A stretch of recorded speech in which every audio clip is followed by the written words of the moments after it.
Welcome back everyone to the Doing All the Things Challenge. I am Kate and this is our week 3 update. Now I do obviously want to start with that binge that happened the first day, June 15th of week 3. Clearly was not a good start to this week, and it was really a determining point as far as, am I going to continue this challenge? I really thought I wasn't. I was going to give it all up. And part of that is because I have a very all in or nothing, all or nothing mentality. And while I had come so far, and while I did, end up binging on alcohol and food, I allowed that to not allow me to spiral, but I allowed myself the opportunity to just get back into the flow of things, get back on track. And I'm glad I did that, because the spiraling for me is a habit. That's what I'm used to doing, essentially giving up on myself. And I don't want to get emotional in this video, but I think I'm going to. Because I've learned a lot about myself, what I'm really capable of too. And that discipline, the self-control, I know it's always been there, but to actually utilize it toward myself for habits that are healthy and best for me, it's just not something I normally do. So, I'm proud of myself for not spiraling, for not continuing habits that were going to get me nowhere, but in even more despair and frustration with myself. And I want to congratulate everybody else who's, on their own journey and has had to bounce back essentially on their own. And I think that's the other thing, is so much of what I'm doing is on my own, So I do want to say I appreciate any and all support, because it's a lot to be your own cheerleader all the time, essentially, right? I have just a few people in my life that are really there. So it can really lead to some despair when you're pretty much doing it all on your own. So again, had that really bad day, June 15th, and I'm talking, crisis mode bad. I legit should have gone to the crisis center. I didn't, because I've done that before and it wasn't helpful. And I have anxiety about everything as it is. The last thing I can do is go stay somewhere that's not home and then freak out about everything. And I'm not a fan of medication. And that's something else I want to quickly just point out, is that no, I don't take any medication to help me lose weight or and I just want to make that clear really quick. But getting back to, day 15, it was bad. And it was really day 14 that was bad, but it happened so late in the day. I was so close to day 14's goals that I just waited and then went crazy. Literally midnight 01, was probably closer to 1 a.m. on Sunday, day 15, where I did allow myself that spiral, but I didn't let it continue. I didn't let it take over the rest of this challenge. But I cannot stress to you how close I was to quitting everything. And I'm just so glad that I didn't. So I'm very proud of myself. But I do want to take a moment to talk about, just that was a really hard day. I haven't had a day like that in a very long time. Just very unhealthy for me. It was not good. I've learned certain things in particular from that day alone, and just my own resilience, it was a learning lesson. And I think that if you as well are stuck on something, or you've binged and you're having a hard time getting back, just the sooner you can get back on track, the better. And I know that from my own experience, especially during this challenge. God, I didn't want to be emotional. But this is really who I am at the end of the day. I am an emotional person. Now, before we get into week 3 a bit more, I'm going to just kind of leave, Sunday was not a good day, almost derailed the entire challenge. And I know initially I had said, like, if there's anything that's going to derail this challenge, it's going to be the fact that I'm not sleeping, which ties into my mental health, which Sunday's event was mental health, related. So the actuality is that if anything's going to derail this challenge, it's my mental health, And I do have such an all or nothing mentality that, doing those things for just a day, it's like, well, I've already messed up, right? So I'm just going to keep doing it. I'm just going to keep messing up. And instead, I chose to show up. It's so funny. I thought, I'm going to put makeup on before I do this video. And now I'm realizing, again, trusting myself and like, wow, that was a great decision to not do that because it would have just been a mess anyway. So, and again, trusting ourselves, right? I know that those behaviors are things I want to stop. I know that I don't want to continue to cope that way. And I do remember at one point feeling like on Sunday, I want to go do my hill. I want to go do my 2-mile walk today. And I didn't do it mainly because I just didn't have like that kind of attitude at the time. But it was there in the back of my mind.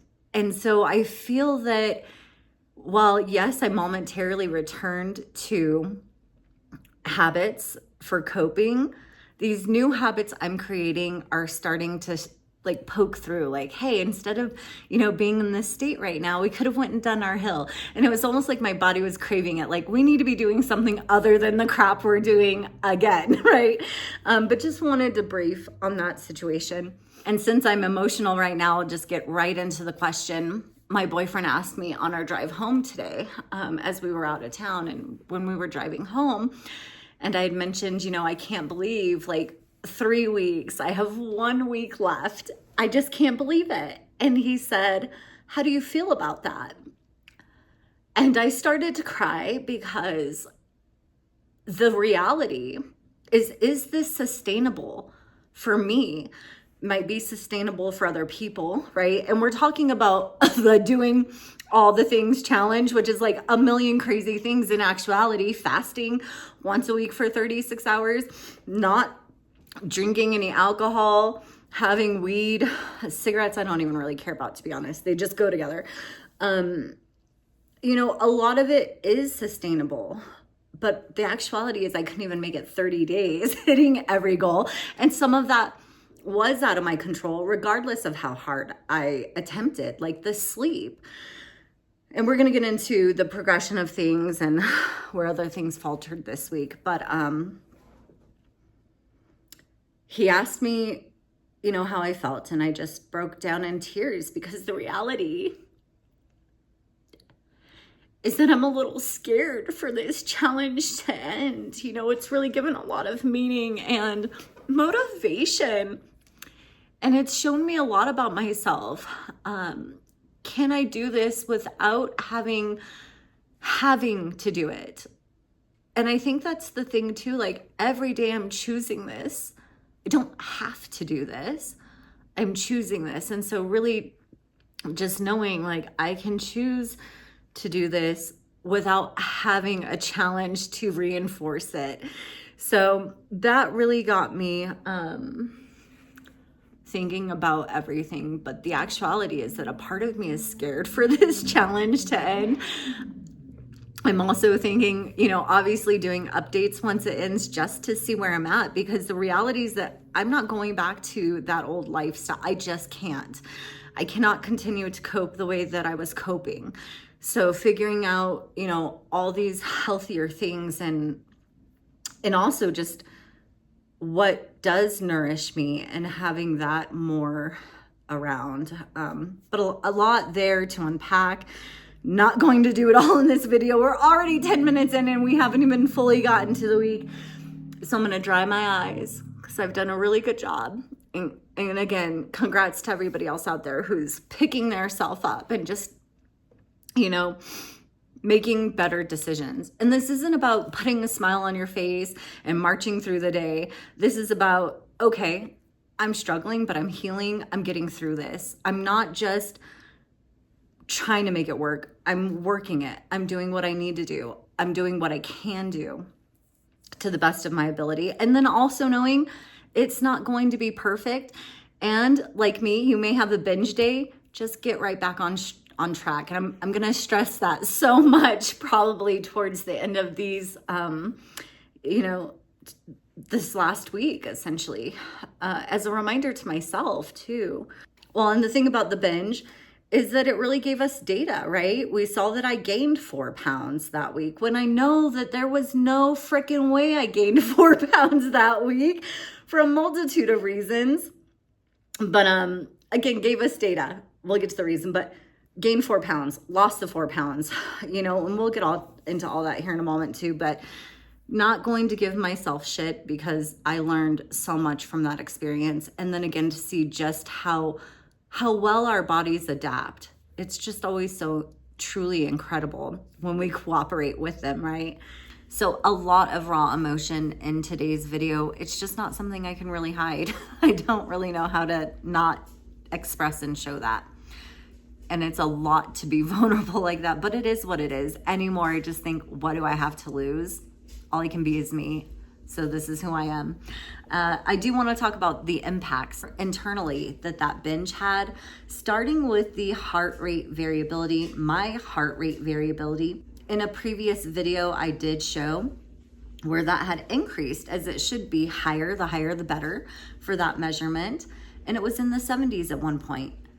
Now we can look at day 15, Sunday, and we can see we're decreased extremely low. I don't even know how low. I don't want to know, but we can see the impact that the binging had on my heart rate variability.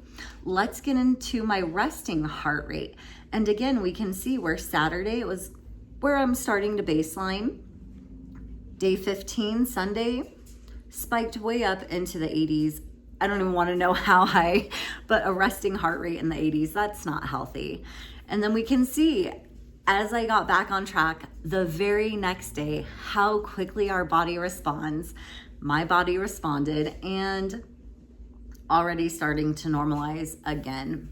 So that alone should give us some, strength and determination that the sooner we get back on track, the better. Our bodies are willing to do this with us, right?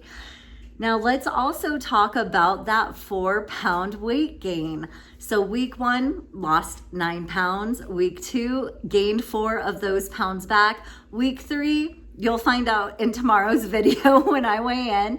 So yes, gained 4 pounds. But the cool thing is that within 3 days, I lost those 4 pounds, bringing me back to week 1's weight. But again, just want to show how amazing our bodies are. The calories I ate last week, we have those there. Mind you, Saturday's calories for day 21 are a lot higher. I just ate later and didn't update this. So to be fair, day 21 is off. But as we can see, Monday, Tuesday, really low. And a lot of that is just not having an appetite, and I'm okay with that. I'm okay not eating, and I think part of it too is the distraction, being so busy recording, editing, posting videos, because not only am I doing this series, I've got my What's Cake Cooking series where you will find low carb meals, what I've been eating throughout this challenge as well, a bingeable playlist if you want, go ahead and check that out. But again, just super busy and not having an appetite, so not eating a lot. And that's what we're seeing there. Now, Saturday, I did eat quite a bit. Day 21, did eat quite a bit. And part of that is because I knew I would be fasting for 36 hours. So not gonna worry about that. There are the carbs essentially for the week as well. And again, mind you, some apps track Monday through Sunday. My week is Sunday through Saturday, so it does throw everything off. And then talking about just activities, so not just what I was eating, but incorporating the exercise back into the routine as well, which mind you, I did walk during my binge, but it was just a walk, like whatever. But we can see where it does show that my time was better than week 2. And I don't believe that, because when we look at the activities, we can see I had 10 activities for week 2 and 7 for week 3. The reason being is week 2, I decided to start tracking my walks to the store, which are not fast. And inside the store really messes up the tracking and the pace and everything. So week 3, I decided I'm only going to track my actual walks that I'm doing. So while it says I had a faster pace week 3, I just don't believe that. I think week 2 was essentially thrown off by me tracking additional activities, because I was really tired week 3. I have been really tired. And I'll talk about that a bit more here too. But also showing I did close my rings all week last week. Sunday is missing, but they were closed. And here we see for the month, I've closed them all with the exception of June 1st. Let's talk about fasting. So again, that binge day did throw off my fasting. We can see where day 15, I only fasted for 20 hours. And mind you, that was the dirtiest fast. So when I'm fasting, there are some dirty fasts, especially prior to this challenge, where if I were drinking alcohol, I would still consider it a fast, so long as I didn't have food. That's what I did on day 15. Again, returning to those old habits. I don't like to consider a fast like that, but in my mind, I'm like, well, I'm not having food, so it's still a fast. That's what happened. But getting back on track, essentially all of week 3 was a dirty fast. It just wasn't dirty fasting like day 15, but dirty fast consisting of cream in my coffee, and yes, I will consider the Starbucks lattes I get with the whipped cream dirty. I'm not gonna break my fast because of that, because I've done that and still tested in ketosis, either which way. But all dirty fast for the 3rd week. Quickly want to touch on a couple of things regarding ketosis. The first, during week 3, I learned how to say that word correctly, and I tested the majority of the week with large ketones in my urine.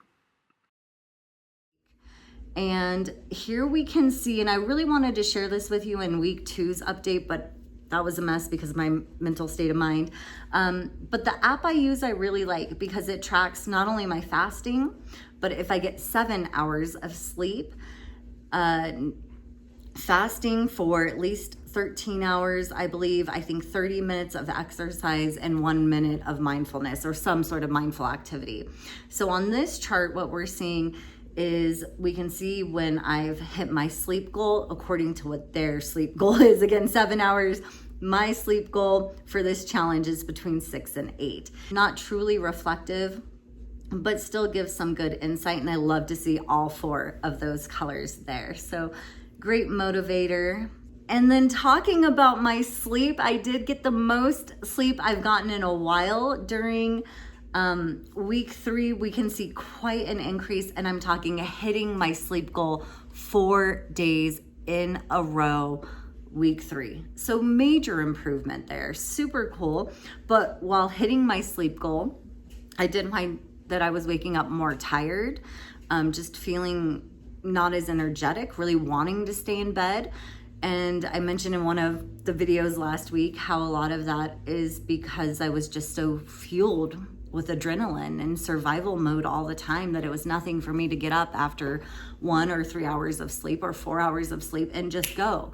That's not healthy to constantly run like that. So when I'm finally sleeping, my body's feeling safe enough, my mental's feeling safe enough to relax and actually feel that tired, I guess, something along those lines. But hoping to see that my energy picks back up soon, and thankful to certainly see that increase in sleep and be hitting the sleep goal 4 nights in a row for week 3. Very excited to share that progress there. And I also want to point out what has helped maybe, right, is I have been taking the magnesium supplement for over a week. And I also started eating a couple tablespoons of cottage cheese, as it is supposed to help with sleep too. So a couple of things that hopefully led to better sleep. Very excited to see how week 4 comes in for sleep. Going to maintain those things like the magnesium and the cottage cheese to hopefully keep, hitting my sleep goal. And then here we just have where, yes, I've done my mindful minute every day this week. Actually did like 6 minutes on day 16. And here we have the list of 30 different plants for the week. Check that out. Here we have the plant list for June 15th to June 21st, week 3, and hitting 40 different plants for the week. Super incredible. Just wanted to share that update. So during week 3, there was one day I did not hit, the majority of the goals. And that's because day 15, I wasn't able to check no alcohol, no weed, no cigarettes, right? And who knows what else, but messed up the 36-hour fast, but it's okay. Got back on track. Not going to give myself a hard time there. Something else that happened the end of week 3 is my anxiety is kicked back up to where it's like, I'm having moments where it's hard to catch my breath, and that's very frustrating for me. I have an idea of what's been triggering that, so it's really just about managing that. We'll see how that goes. And honestly, I think that's all I can manage today for a week 3 recap / update. Again, just want to congratulate everybody. Pat yourself on the back if you've had to pick yourself up, if you got back on track. And if you're struggling to get back on track, the sooner you do it, the better. You can do it. I'm sure it's truly what you'd rather be doing anyway. I do want to thank you all for tuning in, for showing up, for watching. Also, I want to say a huge thank you to my new subscribers. So thank you so much. And to my old ones as well. Just everybody out there. Thank you so much. I'll see you guys soon for either day 22, or maybe you're just keeping up with the updates. Check out week 4. That'll be next week. See you soon.